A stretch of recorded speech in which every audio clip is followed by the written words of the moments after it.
Meeting to order. Please rise. We have a moment of silence. Keep our troops and our law enforcement in our thoughts and prayers that they come home safe. And also, if you can keep Jim Wrinkle, who was an assistant fire marshal with us since 2011. He was currently the chief of Middlesex Borough Fire Department. He was a senior member of the International Association of Arson Investigators. He oversaw the juvenile fire setter program and knew everyone in Middlesex Borough for leading a helping hand, loved to do what he did. Jim leaves a wife, 2 children, and 2 grandchildren. Jim will be sorely missed by us in Middlesex County.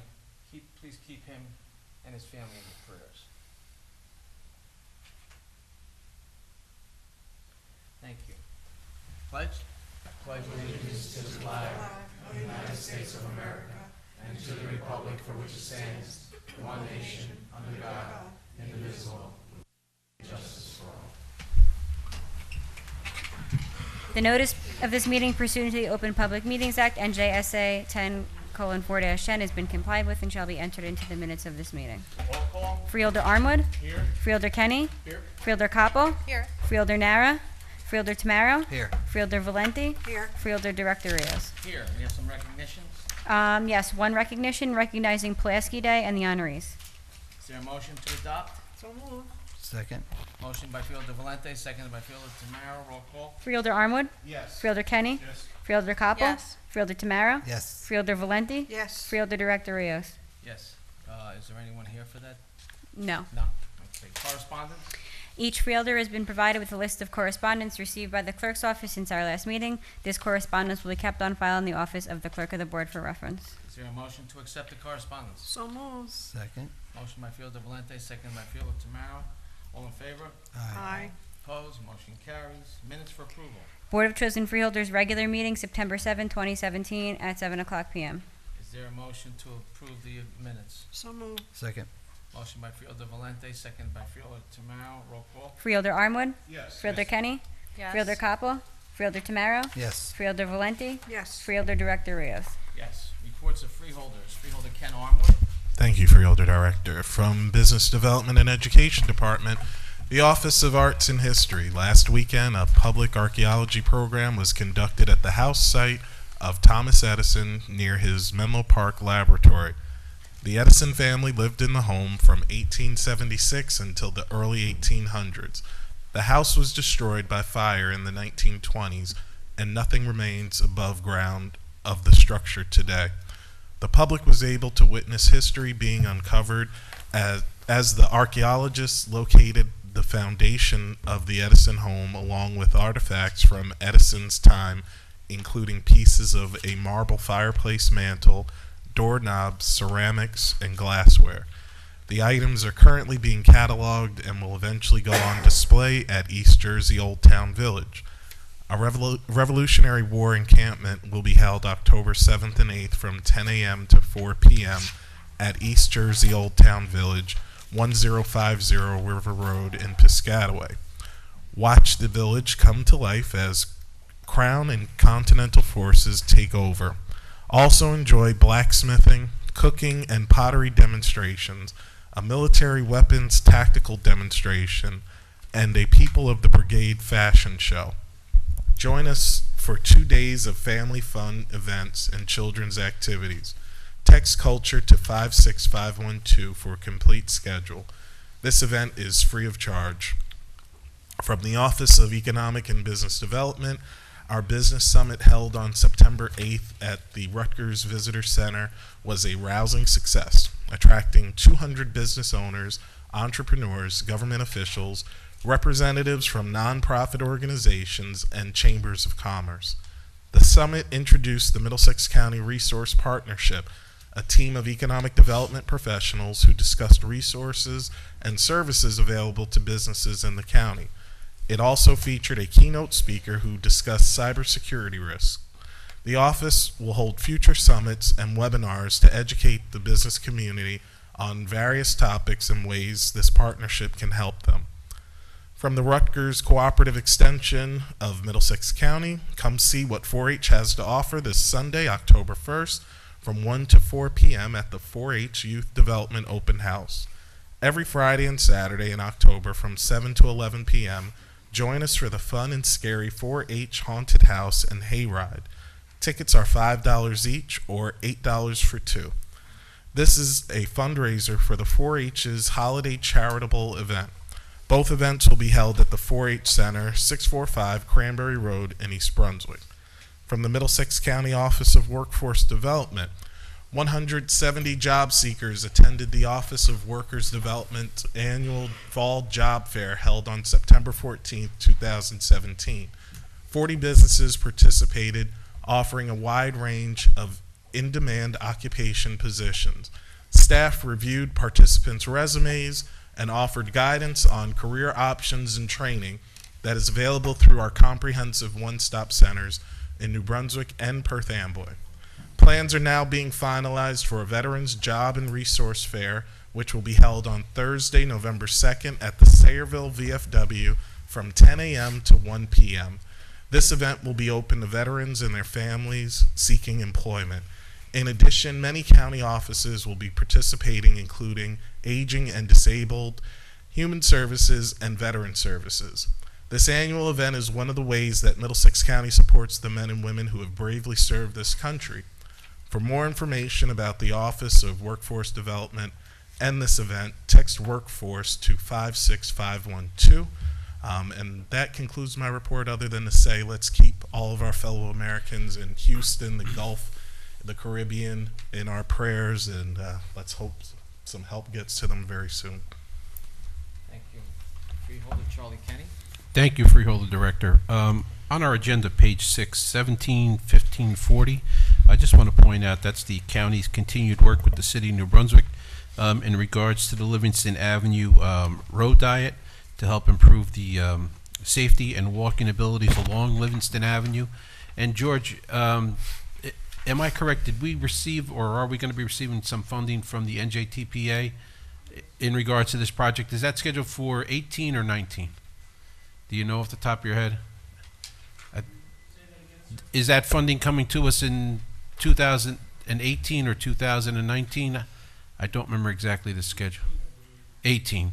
So next year we'll be receiving some funding from the NJTPA as we move forward with this project of, again, improving the safety and walking abilities along Livingston Avenue. Just a couple other items that I have here. Freckleface Strawberry, the musical, will take place at the Stephen Capestro Theater for the annual children's show. The dates will be October 7th and 8th, 14th and 15th, and the 21st. Performances will be at 1 p.m. and 4 p.m. Tickets are going fast, so check our website for more information. Adult tickets are $3, and children 12 and under are $2.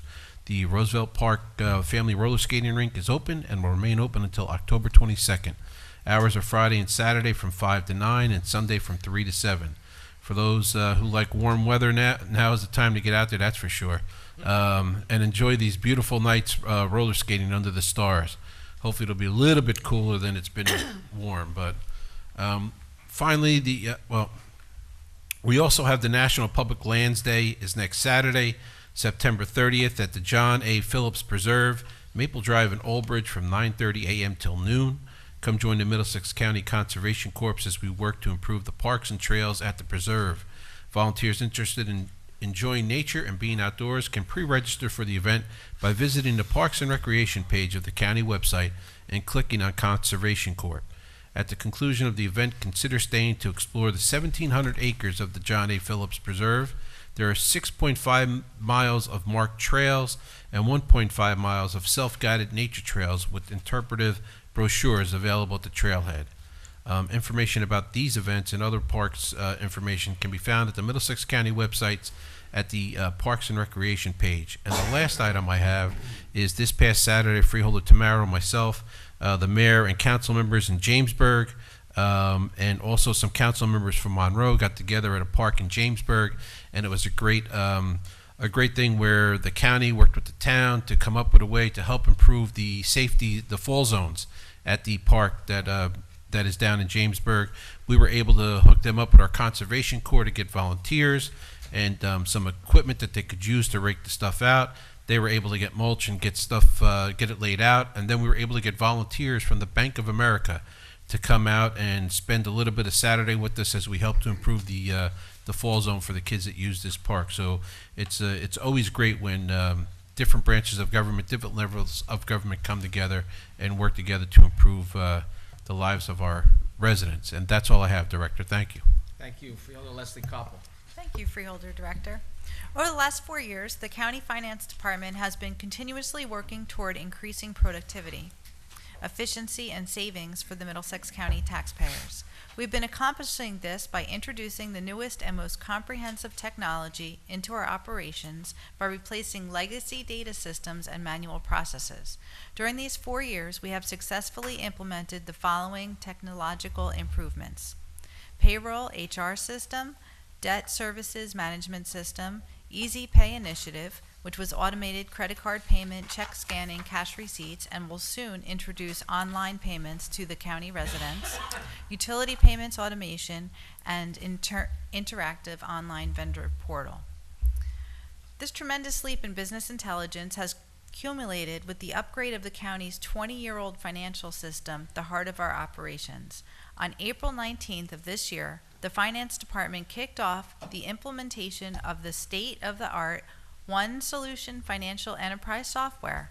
This upgrade will automate many current processes, resulting in the elimination of paper fiscal transactions, improve daily operation and allow for enhanced fiscal management, increase the accessibility and efficiency of doing business with the county, provide comprehensive budgetary, analytical, and business intelligence capabilities which give the county increased insight to make confident, timely, data-driven decisions with meaningful and trustworthy data.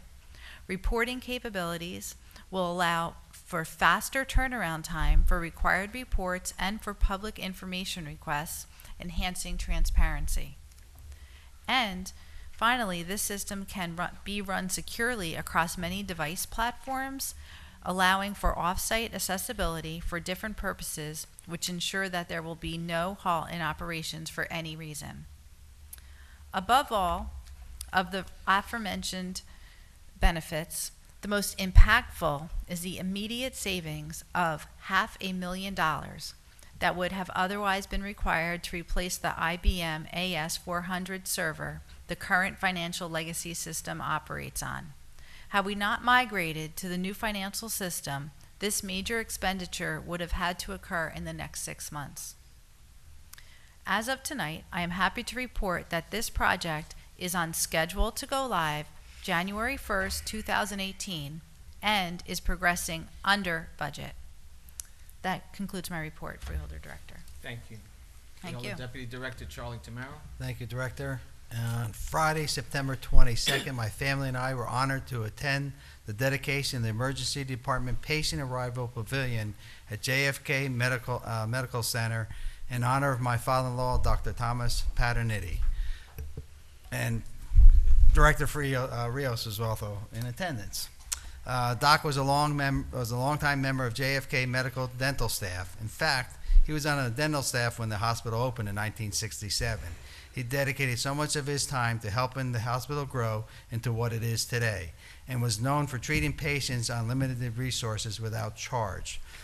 Doc's brother, Carmen, and his wife, Nan, also made a contribution to JFK Foundation to establish a Dr. Thomas H. Paternity Education Endowment Fund to support the needs of JFK Medical Center Emergency Department.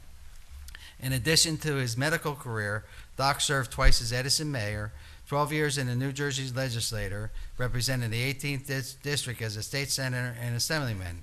He also served as Middlesex County's longest-serving Democratic municipal chairman, a post he held for more than 31 years until 2015. My mother-in-law, wife, and children are very proud of the legacy Doc left behind and thank the hospital for this honor.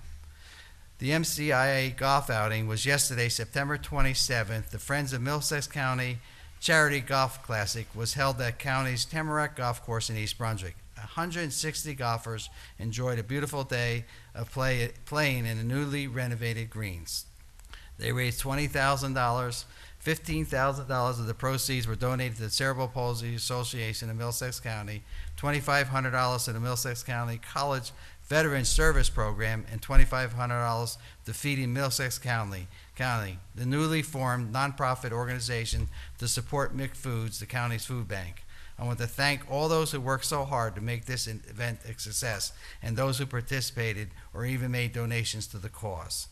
And also on this past Saturday, Freeholder Kenny and Freeholder Nara attended an event in Metuchen at the Oakland Park, where they cut a ribbon on a newly renovated park that the county helped fund. The best part of that day was seeing the 50-some children, as soon as we cut that ribbon, fly into the playground and go and to enjoy the equipment. I want to thank the county for their work in making that happen, because you really made a lot of children happy in Metuchen that day. That's my report, Director. Thank you. Freeholder Blanquita Valenti. Thank you, Freeholder Director. From the Department of Community Services, I was pleased to participate in our Office of Aging and Disabled Services annual Senior Health and Fitness Walk, which was held September 13th at Roosevelt Park in Edison.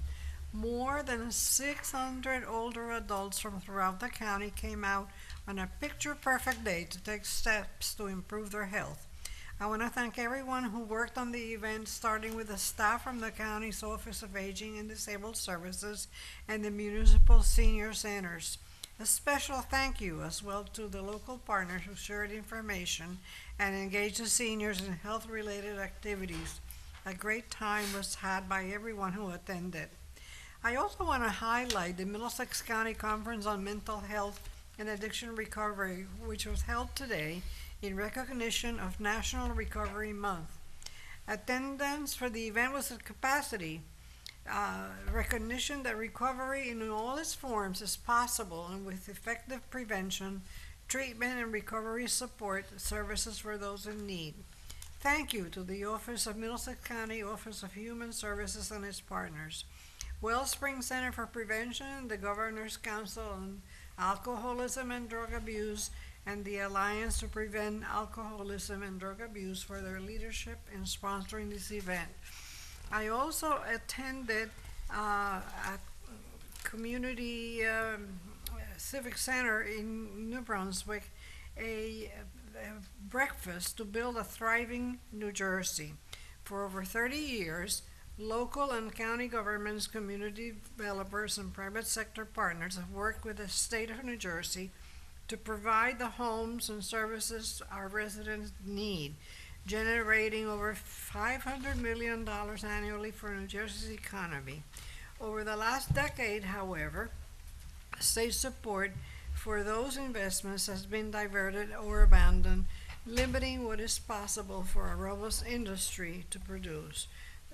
This breakfast gave us an opportunity to learn how state funding for homes we all can afford is critical to build a thriving New Jersey. And that's my report. Thank you, Freeholder Valenti. I have a few comments to make. On September 15th, I attended the POW MIA Remembrance Day service in Metuchen that was organized by the Vietnam veterans of Central Jersey. I thought it was a moving service that they have every year to remind us and bring more awareness about POWs and MIAs, that we still don't know how many people are, well, they know how many people are MIA, but they still have not returned home. And that's very unfortunate. So if we can just urge legislators and the federal government, Defense Department, to keep their efforts trying to locate each one to come home. I went yesterday to the Delina home dedication in Hope Lawn, and it's a senior citizen complex in Hope Lawn, and it's named after our former Freeholder colleague, Freeholder Stephen J. Pete Delina. I thought it was a nice tribute to him for his legacy in public service. Beautiful building for our seniors. And I'd like to also mention that we posted on our website of all organizations or county or governments within the county that have efforts to try to help those in Puerto Rico, Florida, Texas. One personal note that Puerto Rico, I have family there, and the difference between the island and our mainland here, our continental USA, is that we can get people to drive there, whether it be utility trucks for different utilities. Puerto Rico, the only way to get there is by plane or by boat, and that's a challenge for all the emergency responders that are going there, and I say thank you to them for their efforts, because that's a tough job, and it's going to take months, maybe years, to recover from that. So if anyone wants to help out with any of those places that have been hit by the hurricanes in the last month, please look and see if you can help in any way. It would be greatly appreciated. Okay, Mr. Kelso, any resolutions to be added? There are none. Any resolutions to be amended? There are none. Any resolutions to be held? There are none. Any resolutions to be voided? There are none. At this time, I'd like to open the meeting to the public on any resolutions listed.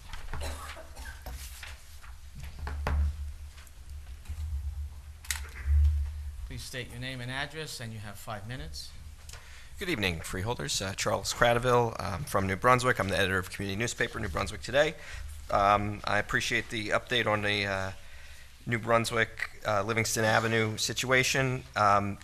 If the funding's going to come through in 2018, when can those of us who live in New Brunswick actually expect to see changes to the streetscape? 2018. We're on schedule first. Okay. And the project would be completed in 2018. It'll probably be a long project that'll go into 2019. Okay. Thank you. I do think it's a good example of how the city and the county can work together on the numerous, transportation problems that exist. There's a lot of bad intersections. There's a lot of situations that on the local level people are always complaining about, and I think it's good to have the county work together with the city. Hope to see it more in the future. Can I hear about 1548, the wastewater management plan? I went to one of the hearings about it. What are the major changes, would you say? George? The amendment that was made to the sewer service area map, the St. Mary's Catholic Church in Brunswick. This went through public hearing, it was voted to freeholders, and it was finally approved. And tonight it's on resolution for final approval. Okay, in East Brunswick, thank you. The 1591, the MCAT bus services, can you tell me which routes this covers? Jerry or Lila? Only the M1. Thank you. 1593, can you tell me why the corrections needs 8 shotguns? Yes, Charlie. We did a complete redo of all our firearms, including shotguns, which are necessary in certain circumstances, and past incidents. But that was the last part of completing complete redo of all our firearms. So it's replacing existing shotguns, or is it additional shot?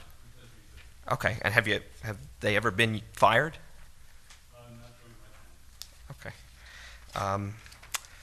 Guess I'll just close by objecting to 1612, 1615, 1616. It doesn't make sense. 1612? Some of the final resolutions about, the prosecutor's office wants to have people at the county's expense get training, which is a good thing, but they want to keep secret which officers are getting the training, and it's inexplicable. Freeholder Polos, your former colleague, made the point that, hey, if these events are in the future, they might not want people to know that they're not going to be home with their families. That makes perfect sense. But when the events are in the past, there's no reason to keep it a secret. And I don't understand why we can't know which officer in the Middlesex County Prosecutor's Office gets to attend the basic narcotics training course in Woodbridge. Why is that a secret? I've had this conversation with the prosecutor. I've had this conversation with you, Charlie. The prosecutor feels it's in the best interest of safety and security of an investigation or the investigators themselves that no one knows who they are. That's un-American and doesn't make sense. Do you agree?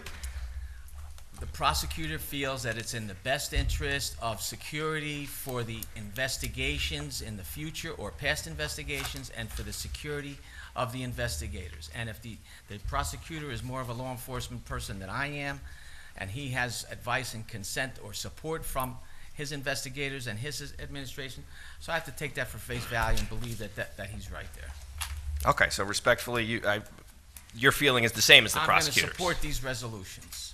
I'm not saying to oppose the resolutions. I'm trying to oppose the secrecy. There's no need to keep it a secret. These already happened. These trainings happened. The county paid money for these people to go.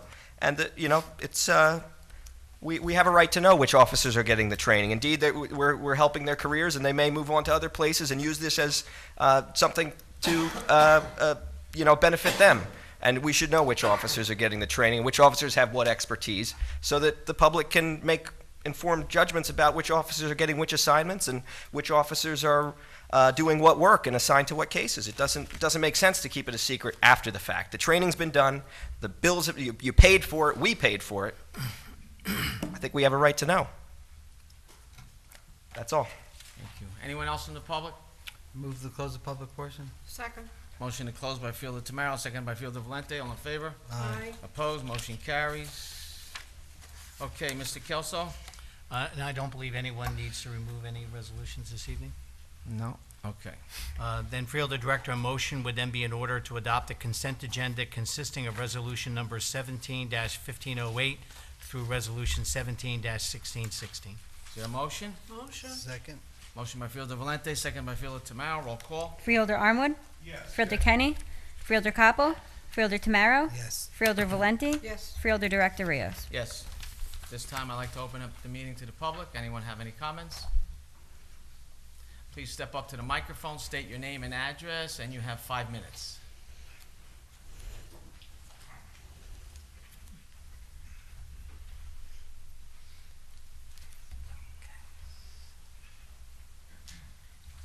Virginia McGinnis, Mountain Road Township.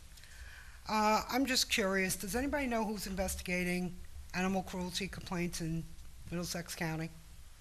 I've been trying to find the answer out since June 22nd. Joe or Mickey, would you be able to answer that question about who's investigating animal cruelty? I can answer the question. There's been some talk with the prosecutor's office about potentially taking that over, but it's still on an exploratory basis. Okay, well, since June 22nd, I've been over requesting Middlesex County SPCA, which is a charter in this county. Yesterday, I can't get answers from the prosecutor's office, DOH, or anything. You can most certainly give me a call tomorrow. All right, well, the problem is, we have complaints and nobody's investigating.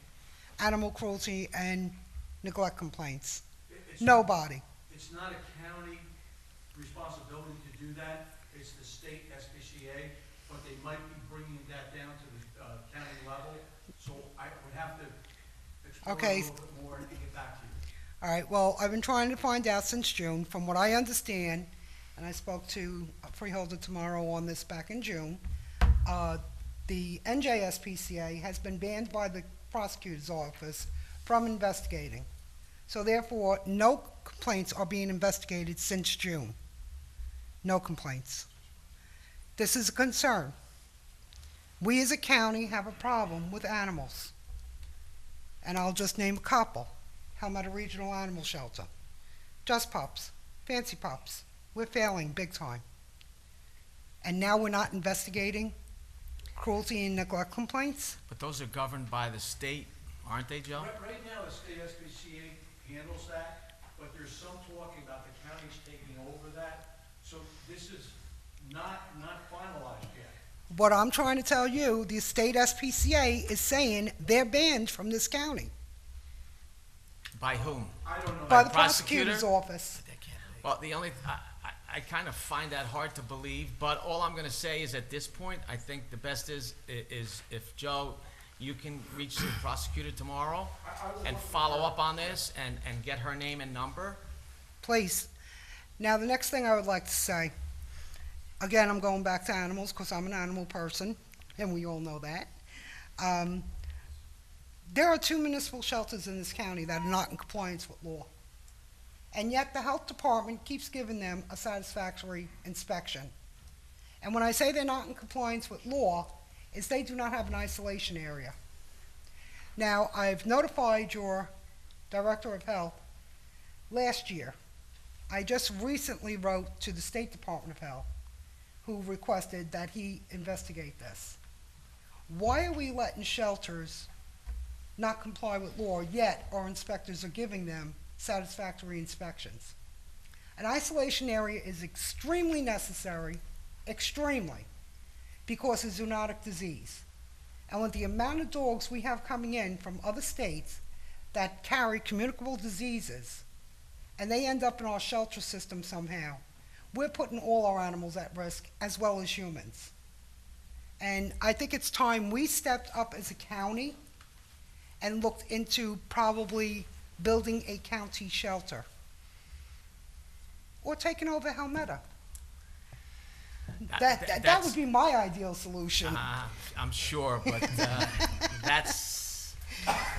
But I don't think the county wants to get into the business of having an animal shelter, or are we in the position either? Well, I think maybe we should approach the NJSPCA, if you will, tell them to sell that building and go and buy that building so they have a shelter, because they don't even have a shelter. And that's pretty sad that the state doesn't even have, they're going to investigate complaints and pull animals, but they have no place to put them. So I think there's things that we need to improve on when it comes to animals, starting with TNR. I think we need to start looking at TNR in this county. Thank you. Thank you. Joe, you'll get in touch with her? Yes, I will. Anyone else in the public?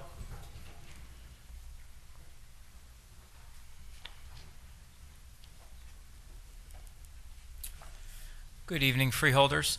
My name is Brian Hackett. I'm the New Jersey State Director with the Humane Society of the United States.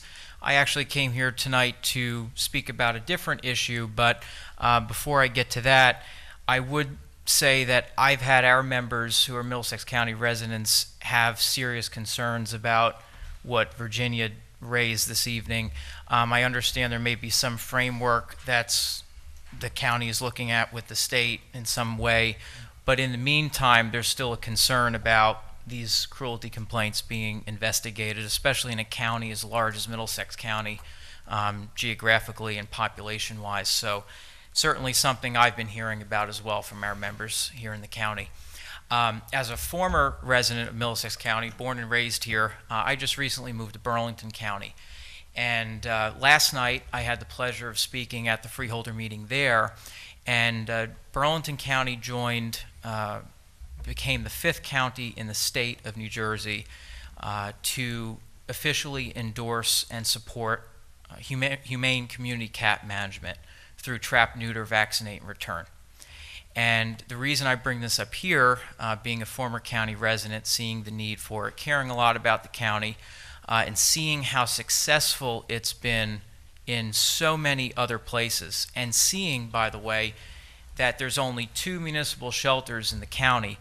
We have a serious need in this county, and there's not enough infrastructure to address it. And I would like the Board of Freeholders to understand that a trap, neuter, vaccinate, return policy is a very smart, proactive way to deal with community cats. And I understand there's a lot of people who don't like cats, and there's a lot of other problems that we face, but these are community cats. They've always been there, and in large part they're there because of problems that human beings have created. And if you look at the statistics and you look at how these programs have been implemented, here's a staggering statistic. Please listen to this. In the state of New Jersey last year, over 15,000 animals were euthanized. Now, for a state with 9 million people, that's not terrible, although that's 15,000 lives that could have perhaps found a home or been saved. 97% of that figure were cats. Now, what does that tell you? It tells you that we have a cat issue, but a problem is people in how we address that situation, because a lot of those cats coming into the shelters, and again, Middlesex County only has 2, Edison and Old Bridge, sadly, that are dealing with an overpopulation, this influx. They're dealing with this, and they're just trapping and euthanizing cats, and it's trapping and euthanizing over and over, and it's not fixing the problem. Not Edison. They're doing a program.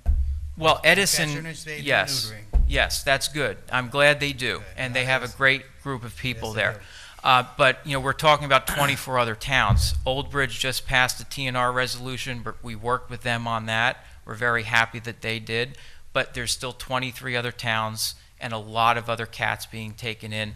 These are feral behavior cats. They're not adoptable. They can't be sitting in a shelter for 7 days. As you know, sir, sounds like the Well, shelter we have there. a problem with cats, and Edison took care of it. Yes, but you know, if Edison is the only one doing it and other cats are around, then Edison's got to deal with it. It's got to be a comprehensive approach. The Burlington County Freeholders just did it last night. Essex County did it. If these counties can do it, Middlesex can do it. And HSUS is more than willing to put our resources and our experts to work with your county health department. All we're asking for is a county resolution that supports and endorses this, that local towns can look at it and say, this is something the county supports, we should do it in our municipality. All of these other counties are doing it, hundreds of towns in the state, it's catching on. It saves a lot of money.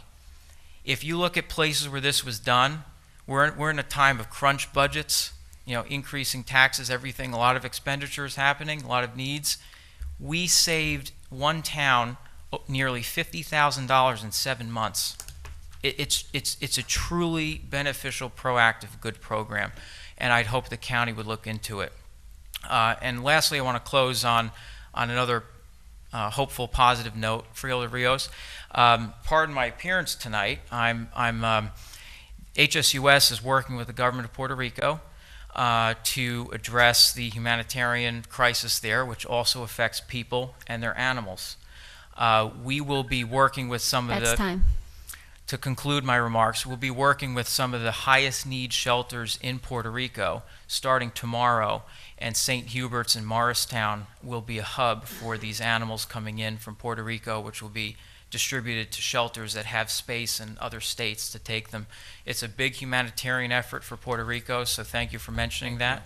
And anyone who's interested in helping or donating can look us up at humanesociety.org. Anyone else in the public? Is there a motion to close? Charlie's here. Do one more.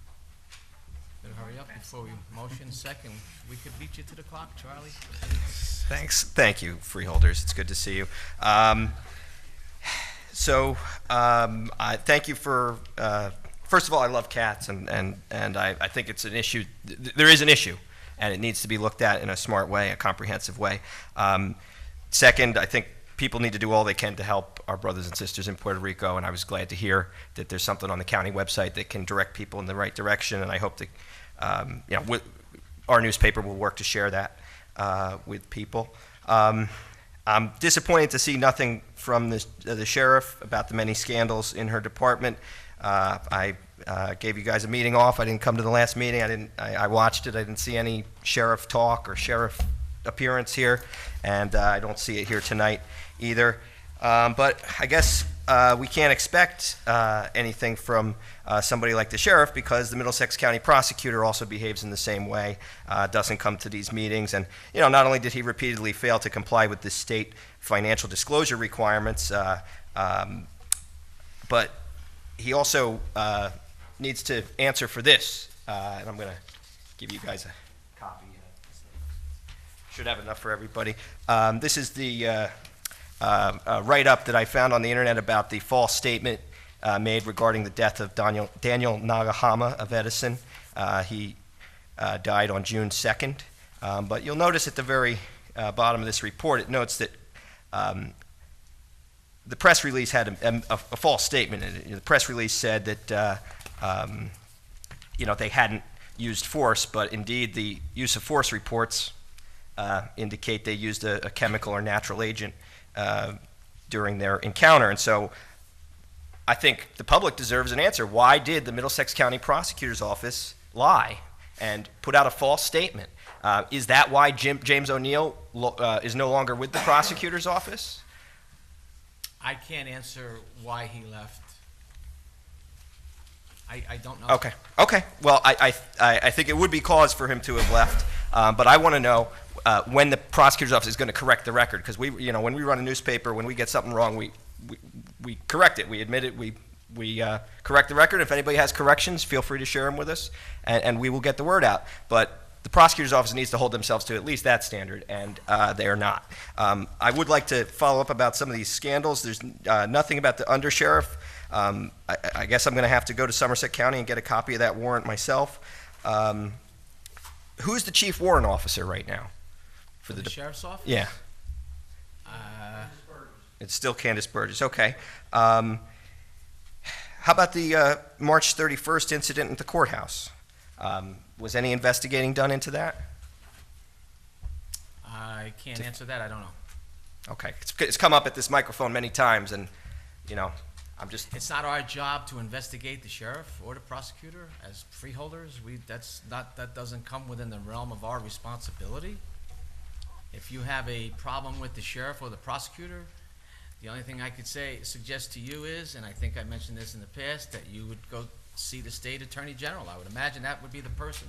I've been trying. With a complaint or a question. Believe it or not, no response, zero response from the top law enforcement agency in the state. I'm at a loss for what to do. I would like to know about the officer I brought up at the last meeting, Puppo. Also, I read a press release that Neil Rosidi has been convicted. Is he still on the payroll? Is John Puppo still on the payroll? And what about Matthew Keenan? Don't know. The sheriff's officer's name's on here, though. We won't get that information for you, but none of those things. Okay, I'll follow up. I just think the county has dug such a deep hole with the corruption and the cover-ups that, when somebody, a sheriff's officer pulls their gun out in a bar, and then they get rehired by the department, that sends the message that, hey, you can pull your gun out in a bar, and they're going to take care of you, and you're still going to be on the payroll if you're connected, if you play the politics. And I just think we deserve better. This is a great county, and I want my elected leaders to look into this stuff when I bring it up on the microphone. I don't have to come here. I took time out of my day to come here and bring this stuff to your attention, and I would like to see leadership on these issues instead of passing the buck to people who don't even come to these meetings. Thank you. Anyone else in the public? Move to close the public portion. Second. Motion to close by Fielder Tamaro, seconded by Fielder Valente. All in favor? Aye. Opposed? Motion carries. Is there a motion to adjourn? So moved. Second. Motion adjourned by Fielder Valente, seconded by Fielder Tamaro. All in favor? Aye. Opposed? Meeting adjourned.